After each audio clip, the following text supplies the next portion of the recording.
जय भीम, जय भारत, जय मंडल, जय जोहार, जय संविधान। बहुजन समाज में जन्मे सभी संतों, गुरुओं, महापुरुषों को नमन करते हुए आज का जो लाइव है वो उसका विषय जो मैंने पिछले 2-3 दिन में देखा, उसी विषय को लेकर मैं लाइव हुआ हूं। और क्योंकि हमेशा से आपका सहयोग, बड़ों का आशीर्वाद मुझे मिलता रहा और हमेशा समाज ने मेरे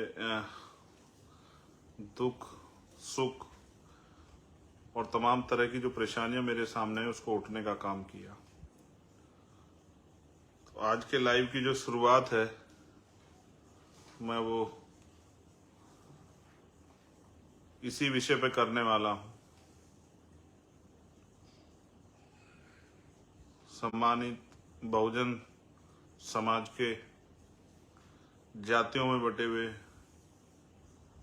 हक वंचित समाज के बहादुर साथियों, माताओं, बहनों और सम्मानित बुजुर्गों,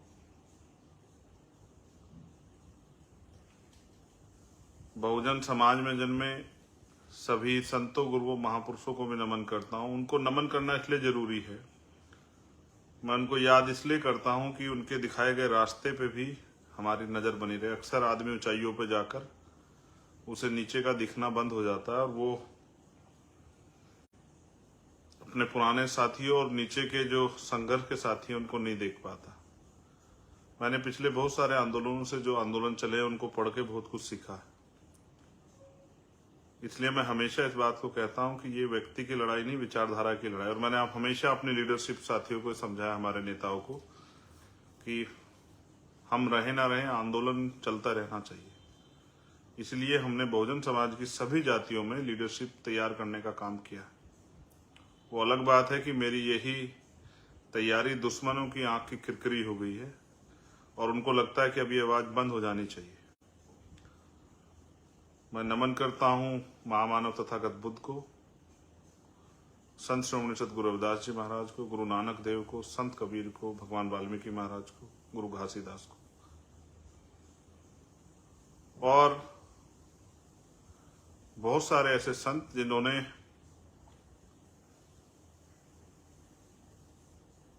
गुलामी के खिलाफ बिगुल बजाया। संत गाडगे जी महाराज, नारायणा गुरु, संत अशोचानंद जी महाराज और एक समय के सतगुरु हमारे पास जो अभी कुछ दिन पहले ही हमसे दूर हुए, संत रामानंद जी और स्वामी सतगुरु समनदास जी महाराज। क्योंकि उनको, संतों को याद करने का मेरा अभिप्राय यह है कि उनका आशीर्वाद और उनके मार्गदर्शन जो है, संतों का एक बड़ा उनका जो जीवन होता है वो समाज के लिए प्रेरणा होता है। किस तरह से अपने परिवार को छोड़ के, अपने सुख सुविधाओं को छोड़ के समाज में परिवर्तन के लिए और महापुरुषों के विचार को फैलाने के लिए निकलते हैं। फिर जो संत के जैसे ही जिनका जीवन रहा, जिन्होंने अपना पूरा जीवन, जिनको आज हम महापुरुषों के रूप में याद करते हैं और समाज के हित के लिए जिन्होंने लगाया,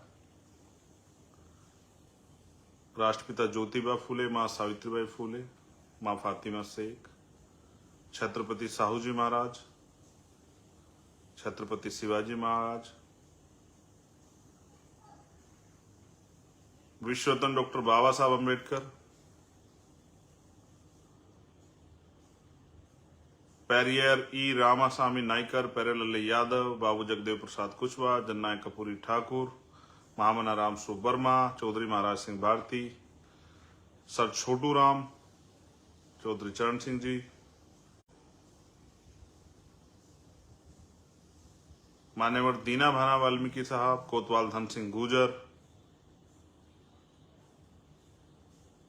आजादी के आंदोलन में जिनका, आजादी में जिनका योगदान रहा, शहीद आजम सरदार भगत सिंह, सरदार करतार सिंह सराभा शहीद साहब, शहीद उधम सिंह जी, शहीद राजगुरु जी, शहीद सुखदेव जी, आपके प्राणों का बलिदान भी जो है वो भी कम नहीं है, उसको भी कम नहीं आंका जा सकता।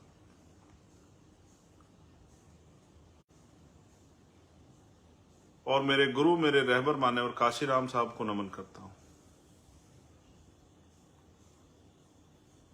गुरु इसलिए कि अगर उनकी ये बात मुझे मेरे जीवन में प्रेरणा के तौर पे नहीं आती कि मुर्दा लोग मिशन नहीं चलाते और जिंदा लोग रुकने ना देते, तो आज शायद चंद्रशेखर को आप जान नहीं पाते,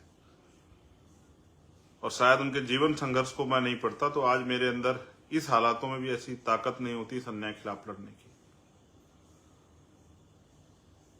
तो हमें महापुरुषों के मिशन को आगे बढ़ाना है। जब ये मिशन महापुरुषों का है तो हमें रास्ता भी महापुरुषों का इख्तियार करना पड़ेगा। अपने दुश्मन के सहारे के बिना, अपने समाज के सहारे के साथ आगे बढ़ना है, जिससे कि कभी हमें दुश्मन के किसी इशारे पे काम ना करना पड़े। और मेरा जीवन आपके सामने है।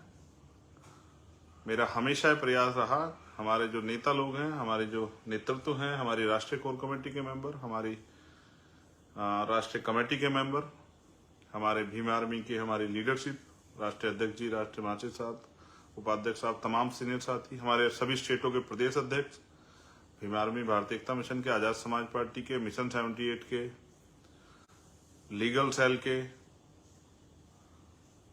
और हमारे स्टूडेंट फेडरेशन के, मैं अपने आप को उनसे बड़ा नहीं मानता हूं, उनके बराबर भी नहीं, उनसे छोटा मानता हूं, क्योंकि सब लोग काम कर रहे हैं, और जिसकी जितनी समझ में आएगा, जितने दिन तक समझ में आएगा, उतने दिन काम करेगा।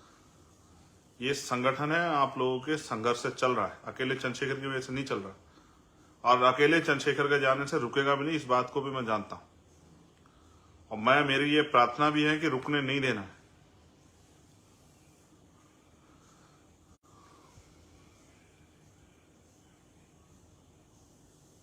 मैंने जो पिछले 2 दिन में कुछ शायरियां पोस्ट की, वो इसलिए पोस्ट की कि आपको ये मेरा वो संदेश विरोधी के नाम है, लेकिन मैं वो संदेश आपको भी देना चाहता हूं कि किस तरह से हमें बहुत बड़े होने के बावजूद अपनी जमीनी सच्चाई को नहीं भूलना है। ये मैं अपने सभी नेताओं को संदेश के तौर पर कहना चाहता हूं, एक एक कार्यकर्ता साथी को, जिनकी वजह से हमारा वजूद है, जिनकी वजह से आज हमें पूछा जाता है, जिनकी वजह से आज हम ये इतने बड़े संघर्ष के आंदोलन की तरफ बढ़ रहे हैं। और हम चाहते हैं माननीय काशीराम साहब और बाबा साहब अम्बेडकर का जो अधूरा सपना है, सामाजिक परिवर्तन, आर्थिक मुक्ति का, वो पूरा हो। यही हमारा लक्ष्य है। सम्मानित साथियों, 21 तारीख को दिल्ली में आंदोलन है। मुझे चिंता हुई, मेरी आज के लाइव का सबसे बड़ा कारण ये है कि जब मैंने देखा कि हमारे साथी पैदल, साइकिल से और छोटे छोटे साधनों से निकल पड़े हैं, मुझे इस बात का दुख हुआ कि उनको कितनी परेशानियों का सामना करना पड़ रहा है।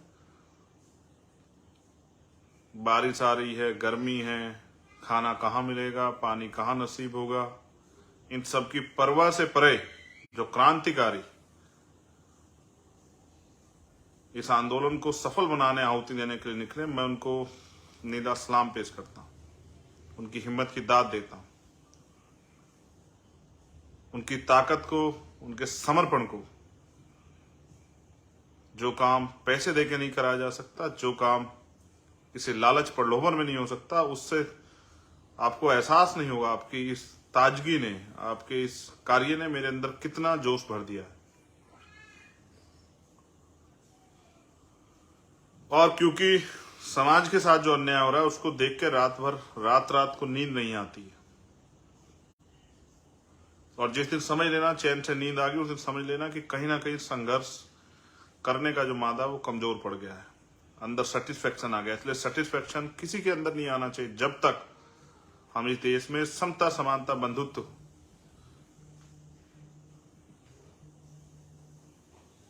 और स्वाभिमान सम्मान का जीवन इस देश के वंचित वर्गों को ना दे पाए। मेरा पूरा परिवार ही ये बहुजन समाज है। इस देश का शोषित, वंचित, कमजोर, मजलूम समाज ही मेरा परिवार है। यही बताने के लिए मैं आज आपके बीच लाइव हूं। जिन्होंने मेरा मान सम्मान, हौसला और जिन्होंने मेरी ताकत को पुनः, इसी तरह के हालात तब हुए थे जब 2017 में निर्दोष होते हुए इतने सारे मुकदमे हमारे साथियों पर लगा दिए गए और मैं फरारी में चला गया। तब समाज ने एकजुट होकर और मेरे साथ खड़े होकर मेरा हौसला बढ़ा के मुझे एहसास कराया था कि चंद्रशेखर तू अकेला नहीं, ईमानदार से लड़ाई लड़, हम तेरे साथ। उसी हौसले ने मुझे इस पूरे व्यवस्था से, जो ऊंच नीच पे आधारित व्यवस्था, उससे टकराने की हिम्मत दी, उन लोगों से टकराने की हिम्मत दी जिनके पास सरकारें हैं, जिनके पास तंत्र है, जिनके पास संरक्षण है, जिनके पास धन है, जिनके पास मीडिया है, जिनके पास माफिया है, जो चाहें तो हजारों लोगों के कत्लेआम करा दें, और जिन्होंने सदियों के इतिहास को आप पढ़ोगे तो जब जब अन्याय के खिलाफ आवाज उठी उन्होंने कत्लेआम कराए। आज मैं निकला था, मुझे बताया गया कि भाई दिल्ली में पानी भरा हो। मैं देखने के लिए निकला था कहीं हमारे साथी हैं, कहीं परेशानी ना, तो उस तरह की स्थिति नहीं है। मैंने चेक की है, पानी की समस्या अब वहां नहीं है, और जहां प्रोटेस्ट पॉइंट है वहां तो है ही नहीं। ये प्रोटेस्ट हमारा जो लोकल के साथी हैं उनको बताना कि 5 बजे तक का रहेगा, और ये प्रोटेस्ट पॉइंट पे ही है। वहीं से हम अपना राष्ट्रपति जी के नाम जो ज्ञापन है हमारी कमेटी जाके देगी, और फिर जो है हम लोग अपने अपने गंतव्य की तरफ प्रस्थान करेंगे। जो आदेश निर्देश वहां से होंगे भविष्य के लिए उसका पालन करेंगे। लेकिन मैं आपको ये भी कहना चाहता हूं कि 21 तारीख को आने के बाद चैन से नहीं बैठना है।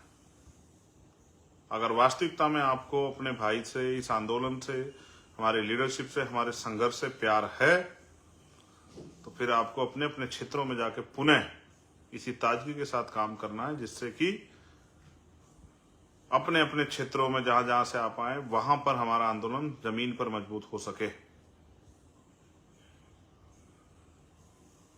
मैं पुनः आपके संघर्ष को, आपके हौसलों को सलाम पेश करता हूं, और आपसे ये अनुरोध करता हूं कि आपकी एक एक व्यक्ति का जीवन मेरे लिए बहुत कीमती है। जो लोग आसपास से मोटरसाइकिल से आएंगे वो हेलमेट का प्रयोग करें अपनी सुरक्षा के लिए,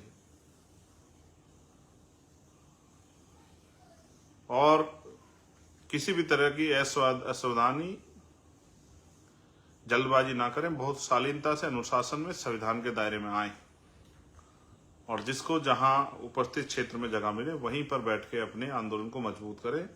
इस मन को बना के आए कि शाम के समय 5 बजे तक, जब तक आपका ज्ञापन का कार्यक्रम ना खत्म, तब तक आपको वहां टिके रहना है। एक और बहुत महत्वपूर्ण बात, माननीय राष्ट्रीय अध्यक्ष जी ने जबकि उसका स्पष्टीकरण दिया, मैं इसको इसलिए कंफर्म कर देता हूं कि हम लोकतांत्रिक देश में हैं और हम भी टैक्स भरते हैं। जिस तरह से सरकार के प्रोग्राम में सरकारी तंत्र का प्रयोग होता है, लेकिन टैक्स उसमें सबका होता है। जिस तरह से पिछले कुछ दिनों में हमने देखा कि बीजेपी की जो जहां सरकार है, या कांग्रेस की जहां सरकार है, अन्य पार्टी जहां सरकार है, वहां उनके लिए तमाम तरह की जो है व्यवस्थाएं की जा सकती है। हम भी टैक्स देते हैं, हम भी पॉलिटिकल पार्टी हैं, हम भी सामाजिक संगठन है, हमें भी अपने अधिकारों का प्रयोग करना आना चाहिए। इसलिए हमने रेल मंत्रालय को और परिवहन मंत्रालय को हमने पत्र देके ये कहा कि आप हमारे लिए जिस तरह से, क्योंकि हम लोग रैली और हमारा प्रदर्शन है, तो टोलों पे हमारे साथियों को व्यवस्था कराएं, क्योंकि हमारा समाज आर्थिक रूप से कमजोर समाज है, तो उनको टोलों पे कोई परेशानी ना हो, क्योंकि वो एक इस आंदोलन में शामिल होने के लिए आ रहे हैं, तो उनको छूट दी जाए। और ये हम नहीं, ये बहुत सारे किसान साथी और तमाम साथी जब आंदोलन करते हैं दल जब कर, ये परमिशन दी जाती हैं। और हमने रेल मंत्रालय से भी मांग की कि क्योंकि जिस तरह से भारत की राजनीति में काशीराम साहब ने एक बड़ा परिवर्तन किया कि नोटों वालों को वोटों वाले हरा सकते हैं, तो हम भी जो है वोटों वाले हैं। जिस तरह से धनतंत्र की राजनीति देश के अंदर हो रही है कि पैसे वाले लोग ही विधायक बनेंगे, पैसे वाले लोग ही एमएलसी बनेंगे, पैसे वाले लोग ही राज्यसभा जाएंगे, पैसे वाले लोग ही लोकसभा जाएंगे, पैसे वाले लोग ही नीचे प्रधान से लेके और प्रधानमंत्री जो बनना चाहते हैं वो सब पैसे वाले हैं। तो गरीब के बच्चे लोकतंत्र में क्या करेंगे? क्या उनके सपने, उनकी जो जिज्ञासा है, उनके अंदर जो परिवर्तन का, क्रांति का जो बिगुल जल रहा है, उसका क्या होगा? तो इसलिए क्योंकि जिस दिन देश में आजादी आई उस दिन देश की धन धरती और राजपाट में बंटवारा नहीं हुआ, संसाधनों में, उद्योगों में बंटवारा नहीं हुआ, बिजनेस में, पैसों में बंटवारा नहीं हुआ। तो जो लोग आर्थिक रूप से कमजोर हैं वो किस तरह से अपने पैरों पर खड़े, उनको भी अवसर मिलने चाहिए। क्योंकि एक तरफ मीडिया पूरे दिन सरकार के लोगों को, विपक्ष के लोगों को दिखाएगा और दूसरी तरफ बहुजन समाज के दलों को उनकी बड़ी बड़ी रैलियों की 1-1 मिनट की कवरेज करके उनको इग्नोर करने का काम करेगा और उसमें भी अपने मन के हिसाब से कहानी लगाने का काम करेगा, जिस कहानी से उनको संतुष्टि हो। इस निर्भरता को भी हम लोग बहुत जल्द खत्म करने वाले हैं। अपना अखबार और समय आने पे अपना मेन स्ट्रीम मीडिया का चैनल बना के हम लोग इन आत्मनिर्भरताओं को, जो निर्भरता है उन लोगों पे कि वही हमें दिखाएंगे, उसको भी खत्म करने का प्रयास करेंगे। तो बस आप सबके लिए मंगल कामनाएं करता हूं, उनसे आपसे अपील कर रहा हूं शांति में आए, अपने कार्यक्रम का, अपने प्रदर्शन का हिस्सा बने और अपनी सेहत का ख्याल रखें। आपके और आपके परिवारों के लिए बहुत बहुत मंगल कामनाएं। जय भीम, जय भारत, जय मंडल, जय संविधान, जय जोहार। आप सबके लिए मंगल कामनाएं। स्वस्थ रहें, दीर्घायु हों और जीते जी हम लोग बाबा साहब अम्बेडकर माननीय काशीराम साहब के अधूरे सपने को पूरा करके दिखाएं। इन उम्मीदों के साथ आपसे मुलाकात होगी 21 तारीख को और उसके बाद पुनः जो आदेश आपको दे जाएंगे, मुझे आशा विश्वास है कि आप लोग उसका पालन करो। धन्यवाद। जय भीम।